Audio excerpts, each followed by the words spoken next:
I went from living like monks, living out back of the trunk, to pockets of fat with the mums, pockets of fat like the clubs. Now I am living like Trump, now I am living like Trump. Mimosas and mimosas, mimosas, samosa, mimosa, samosa, the Morris Costa Nostra. Pulling up in Testarossa, we charging the debt, discharging the debt, discharging the debt, recharging the jet. Swipers on deck, ciphers on deck, ciphers on deck, wifers on deck, wifers on deck. My life is on check, my life is on check, my life is on tubes, my life is a Jew, my life is on you, my wife is on two, my wife is on two. I'm going for 3. Peace, family. Welcome to another episode Underground Railroad Productions. This is your host, Brother Rich, and I am joined by a brother who has surprised me with some of the information he's been advertising on the channel. When I say surprised, I'm not used to reading conscious science fiction. The brother, you brought this to the world, the Weird Negro. And the brother I'm referring to is Aron, Ramses. Welcome to the platform, brother. Thanks, Brother Rich. Thanks for having me on, man. I appreciate it. Man, listen, it's so important for black people to diversify their portfolio. We all can't do the same thing. We all can't, be in the clothing or to be in the health industry or to be in, sometimes we tend to oversaturate the industry. Black authors are something that are very important, that aren't as popular these days because of the internet era. Black bookstores, matter of fact, in the last 10 years, black bookstores closed down in record-breaking numbers, bro. Right. Like in New York, man, we had a good one in Harlem called the Hugh Man Bookstore. That got shut down. That was our last one. And that got shut down, I think, about 5-6 years ago, man. Like, to buy human? Like H-U-E? Human? Yeah, Hugh, like the color hue. Oh, I love it. Yeah, it was called Hugh Man Bookstore. And it was awesome. They had some good stuff in there, depending on what you was into. And it was a place to go to get books and just to chill. They had a little lounge cafe. But, man, all over the country. I remember hearing about it years ago about black bookstores, man. So to see you come out with this book, the Weird Negro conscious science fiction book, and to see that black authors are still out there making these awesome books for us to read, because reading is real important. You get a different feeling in your body than when you read on the internet and you got the physical book in front of you, man. So I appreciate the fact that you're keeping black authors alive and literature alive and consciousness alive through your books.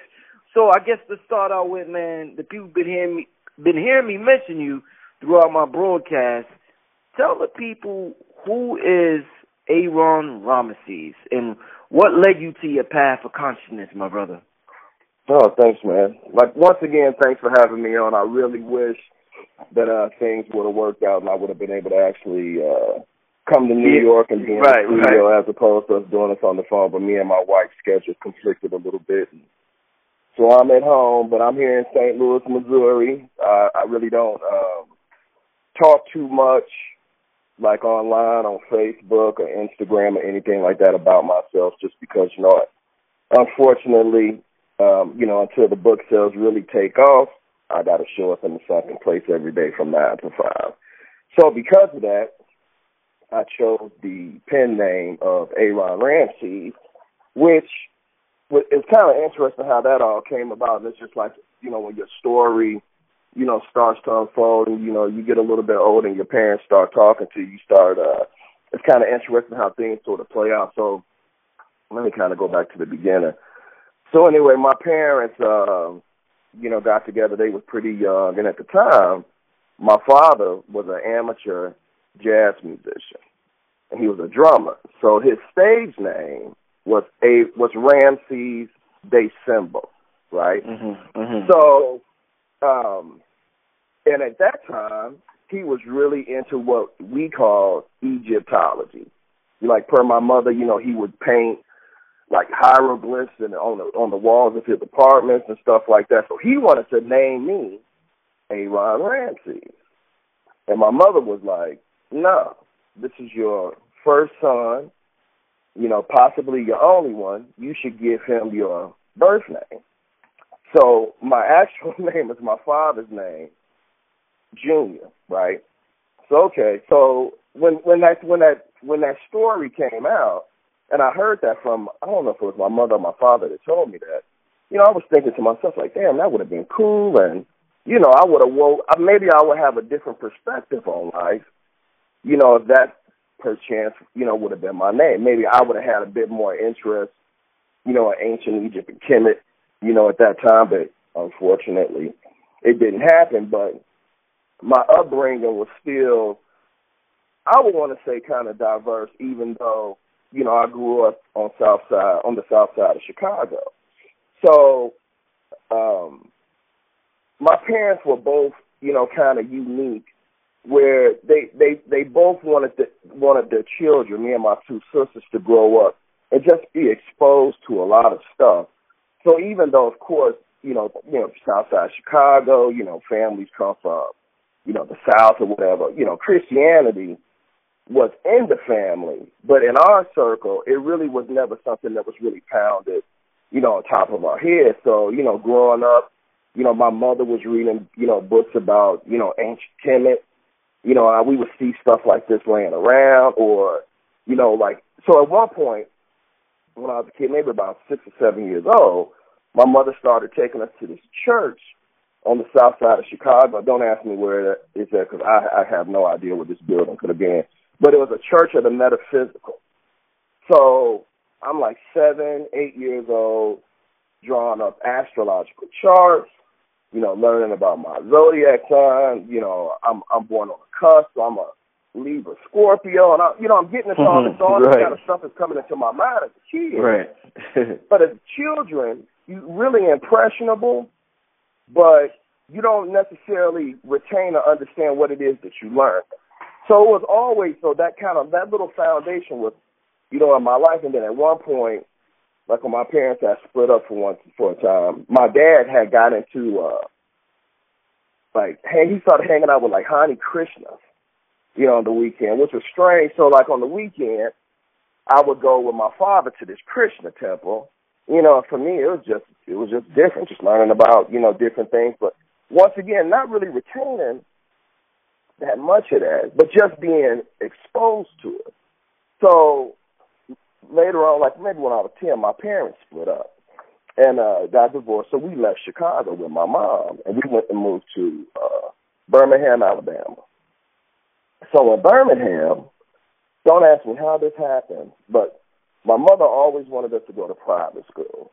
So we ended up going to a private school that was a Seventh-day Adventist school. So you talking about going from, being into astrology and all, exposed to all this different stuff, to some strict doctrine. Like, we don't eat meat in here. We go to church. We don't watch TV on Friday nights. We go to church. Saturday we in church. And I'm like, this is crazy. So we weren't practicing. My mother wasn't a Seventh-day Adventist or anything like that. She just wanted us to go to this private school. But we were just like, man, this is crazy, me and my sister. So eventually we were just like, we don't want to go here anymore. So we went to private. So we just started going to public school.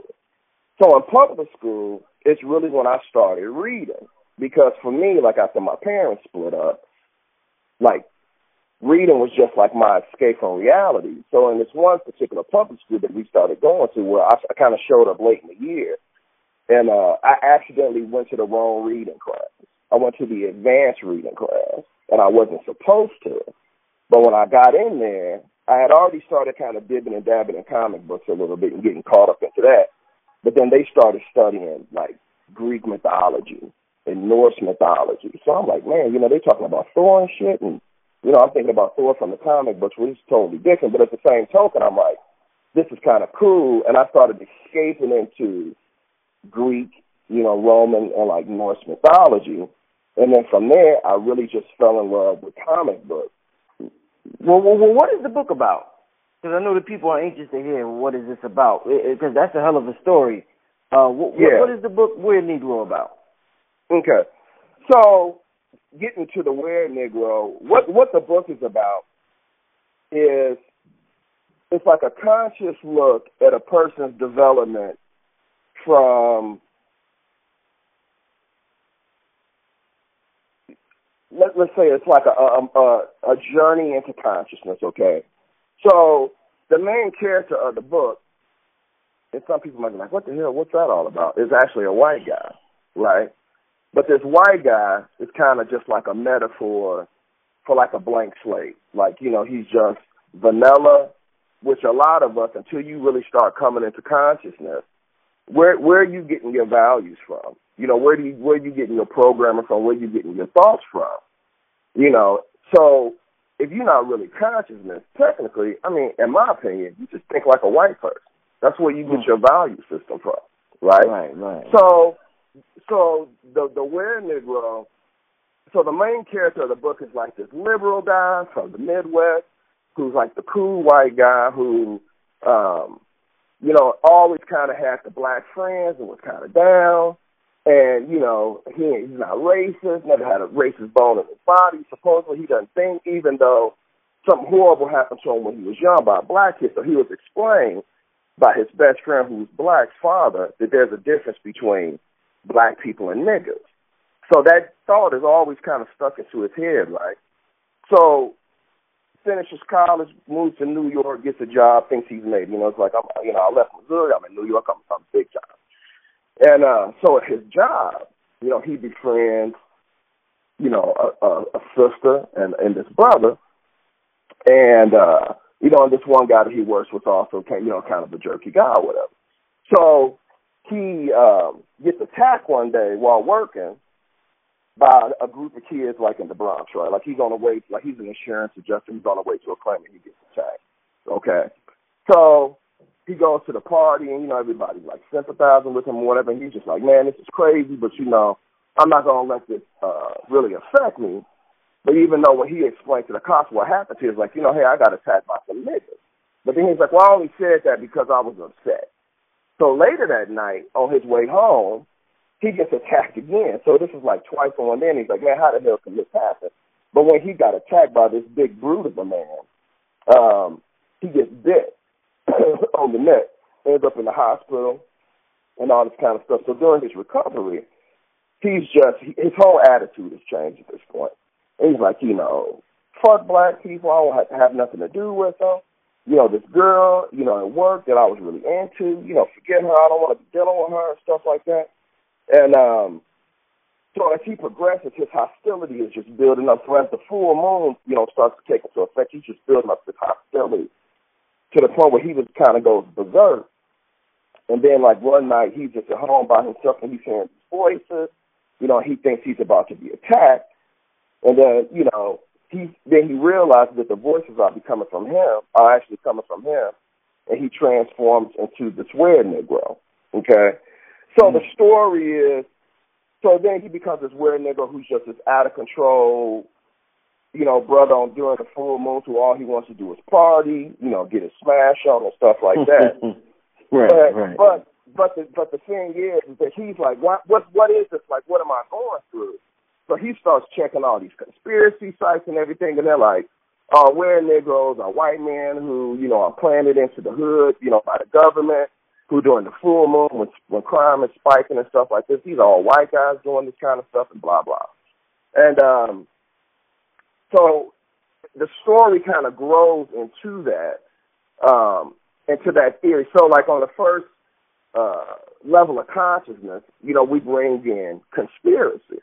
So as the story grows and develops, and I don't really want to give away a lot of the story because there's so many twists and turns in this book, but then as he progresses into his understanding of what he has become, we bring in melanin, you know, and how, you know, and then he learns that, you know, you got a choice. You can either be an out of control Negro or, you know, you can be a god on earth. But it's more to the story than that. So when they actually start developing, you know, figuring out what is this curse of the Were Negro and where does this come from, you know, he finds out that, you know, this comes from like this curse that was put on, you know, white people from this like kind of like a voodoo witch doctor who also turns out to be supposedly like the savior of black people. And, you know, so this weird Negro is like a curse. So he's like, man, I'm cursed. But then he also comes to the point where he's like, you know, this savior can come back and help everybody. But the reason why he can't come back and help everybody is because we're not powered. We have to give him the power. So until we can save ourselves, he can't save us, right? But then it's a bigger plot in the story that, you know, there's some alien intervention in this. So, I mean, so we hit a lot of different, you know, aspects of consciousness. And like I said, the story is just kind of laid out where you never really get to understand and see where everything has come. So even though I can tell you these tidbits, you know, the way it all lays out, you know, I think personally, you know, that it's really clever. But the title of the Were Nigger actually came from a Paul Mooney skit where I was listening to you know, Paul Mooney on Raw Dog Radio or something like that. He had brought up this, like this little thing at the end of his skit. And he was like, you know, I'm really not a black man. I'm white. I'm a Were Nigger. You know, for some reason that just really hit me. And then from there, when I heard that, this story in my mind, you know, just started developing. So, you know, it took me a while to actually get motivated to start writing the story. But once I, you know, was going through some transitions at work, and I realized, I was like, man, I don't want to do this anymore. It's like, you know, I really don't want to, I really just want to be free. You know, I really want to really tap into my creative side and get out of corporate America. And, you know, that's why I was like, you know, it's just time for a change. Well, let me ask you, what is it like being a black author in the science fiction genre? I would say it's pretty lonely. Because, and I'll say, and this is why I'll say this. The Were Negro is actually my second book. So my first book came out, I want to say like back in 2003. Now, when I say came out, I don't mean it was actually published. I mean, I wrote it, right? So at that time, this is before the internet really broke the industry. So, you know, there really wasn't a lot of self-publishing at that time. That was like a thing in the past. And the reason why I can say that is because, like, my older sister is a published author who has like 30-something books out, right? So when I first tried to release my first book, and it's called The Little Stranger, and it was kind of based off of this book I read called Masonry of the Ancient Egyptians, right? So I read that book, and whenever I read something or I'm inspired, I always start making up like these fantasy stories in my mind. So that's a book about this kid, this young African boy in ancient Africa who, you know, goes to this school in, you know, ancient Egypt to learn how to understand like his powers and, you know, stuff like that. So that was around the time like Harry Potter was big and Lord of the Rings, and I'm like, man, we don't have anything like really for us. You know, that's coming out, so, you know, let me try to do something different. So initially, back then, you used to have to get a literary agent before a publishing company would even think about talking to you. So I'm sending out, you know, I must have sent out like 100 copies of my book or, you know, excerpts to all these different literary agents all over the country, and all I got back was rejection letters. And one of the letters really just said to me, it said, there's no market for this. You know, there's no market for black science fiction. You know, or what you're trying to do, you know, everything is about elves and, you know, Europe and, you know, Star Wars, you know, but there's really no black people in space. You know, so I was just like, damn. So I was just so dejected at that time that something just told me, now it's not time for you to do this. So just shelve it. So I did. I just shelved it and just kind of, you know, went on and, you know, waited for like, you know, I was like, well, maybe there's a time where I'll pull this off and dust it off and, you know, finally get it out. And then, like I said, the Were Negro idea came into my mind. So I was like, you know, this is a little bit more comical. I think this will be a little, you know, I think people could really get into this. And so, you know, I would say that it's still tough, but now I can actually just, you know, design my own books, design my own covers, and just put everything online myself. I don't have to deal with that. I don't have to deal with anybody telling me, this is what you're going to write. You know, if you want to write science fiction, then you got to write about this. I'm like, no, I'm not doing that. I'm going to write what I want to. Right. Because, like I said, I'm looking for freedom. You know, I don't want anybody, you know, controlling me anymore. For real.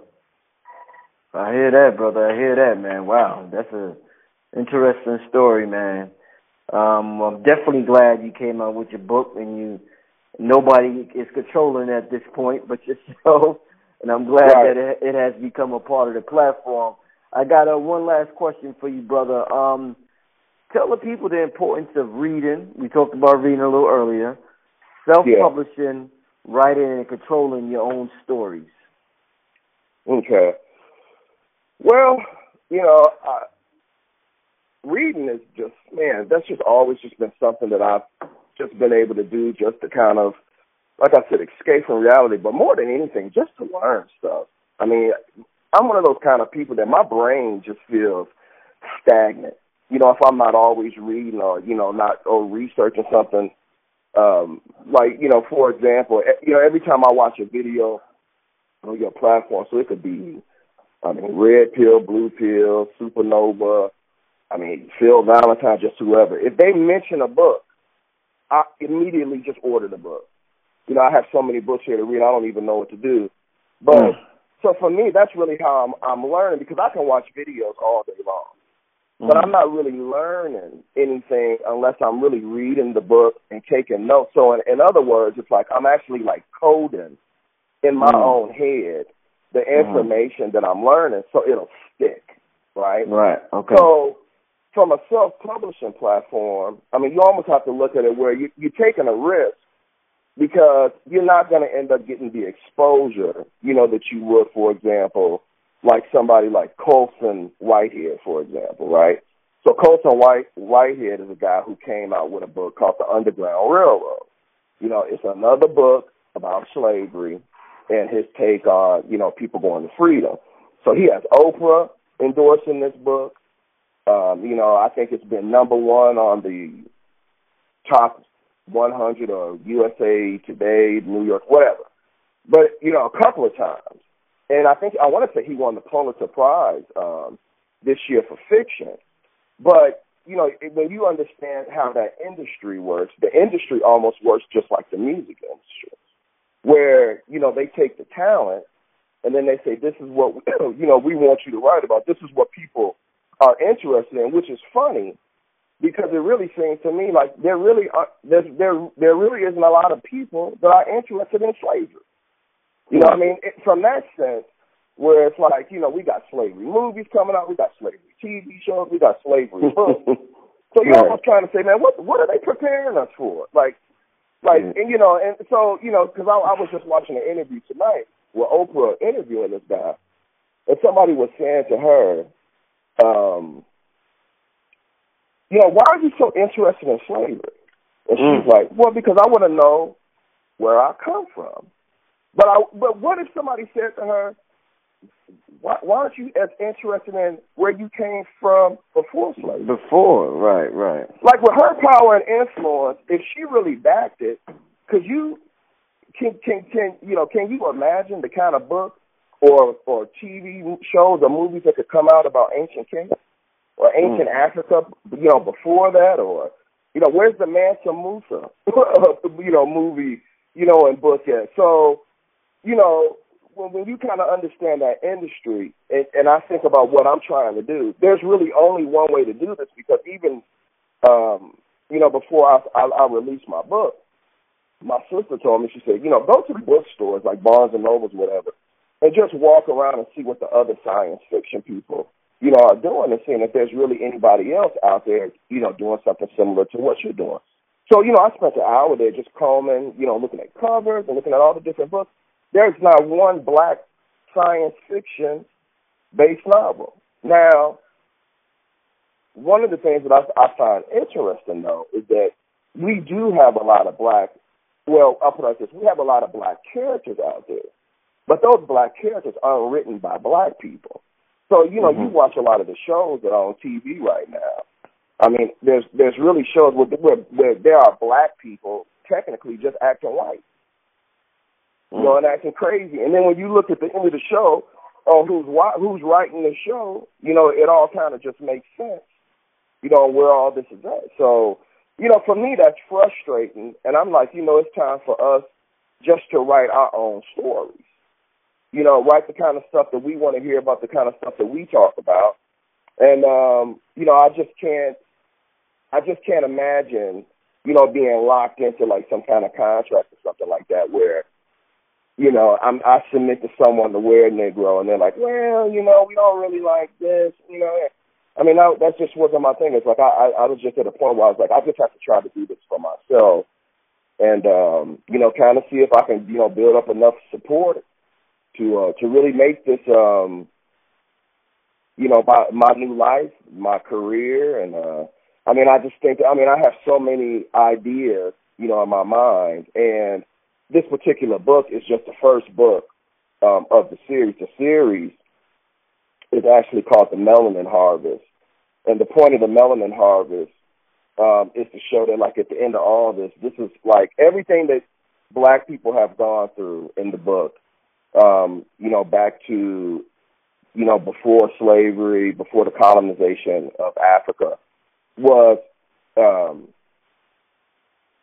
you know, it was because melanin was like one of the most precious resources in the universe, as opposed to everything else. So, in a sense, the slave trade and all this kind of stuff, and even things that are going on nowadays, is all really just a front, you know, to harvest our melanin. So, you know, I touch on, you know, organ harvesting, but the orchestrators behind this it's not just, you know, white people, but it's actually, you know, part of an alien invasion, and black people are the protectors of the earth, so we're kind of being taken out of this equation and harvested. So the book, you know, this book is just the beginning. I mean, you know, my thoughts and ideas for the next few books are, they just have like interdimensional and just galactic proportions where, you know, I want to, at the end of the day, I really just want to see us in space, you know, maybe, I don't know, maybe, you know, one day some TV shows or some movies can come out or something like that we can put together, produce, you know, and direct ourselves and, you know, take all this into another direction. You know, and don't get so excited about, you know, what these other studios have planned for us. Indeed, man, for real. Well, I'm going to tell you, man, definitely an inspiring story, for not only for myself, but I know for everybody that's viewing this.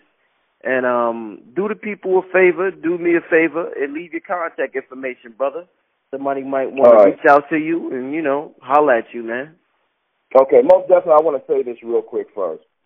The Where Negro book on the ebook, it was priced at $2.99. I priced it low for a reason. I priced it low so that people who can't afford like a $25 book, a $5 book or whatever, could afford this book. They could read it.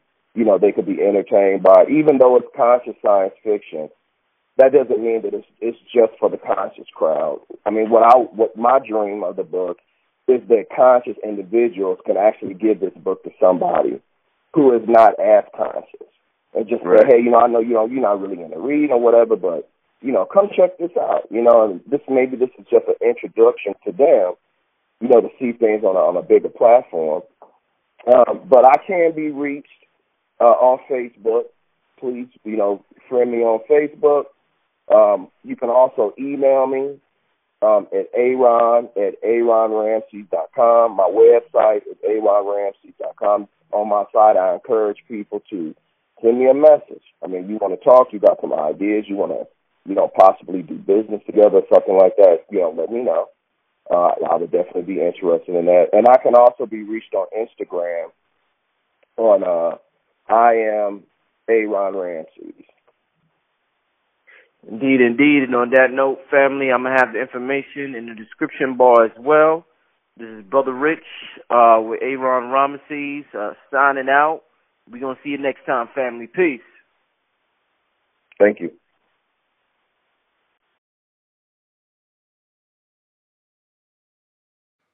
Peace, family. This is Brother Rich from UGR, urging all my viewers and subscribers to help support the channel by donating just $1 to the UGR PayPal account. We appreciate the viewership and support, and we understand the power of $1. If you benefit in any way, shape, or form, we ask that you donate $1, whether it be monthly, bi-monthly, quarterly, or yearly, so that we can build our brand to compete with the NBCs, the MTVs, and the Foxes of the world. I figure since Kanye could ask Mark Zuckerberg for $1 billion, I can ask my subscribers to donate $1 so I could make the best possible content possible. The main objective of this channel is to inspire you to become the greatest version of yourself. So hopefully throughout the years of you watching this program, you have been inspired to become the greatest version of yourself. If you would like to donate, you could go to www.paypal.com and send a donation to richandmerit7@yahoo. I went from living like monks, living out back of the trunk, to pockets of fat with the mumps, pockets of fat like the clubs. Now I am living like Trump, now I am living like Trump. Mimosas and mimosas, mimosas and mimosas, mimosas and mimosas, the Morris Costa Nostra. Pulling up in Testarossa, we charging the debt, discharging the debt, discharging the debt, we charging the jet. Swipers on deck, ciphers on deck, ciphers on deck, wipers on deck, wipers on deck. My life is on check, my life is on check, my life is on tubes, my life is a Jew, my life is on you, my wife is on two, my wife is on two.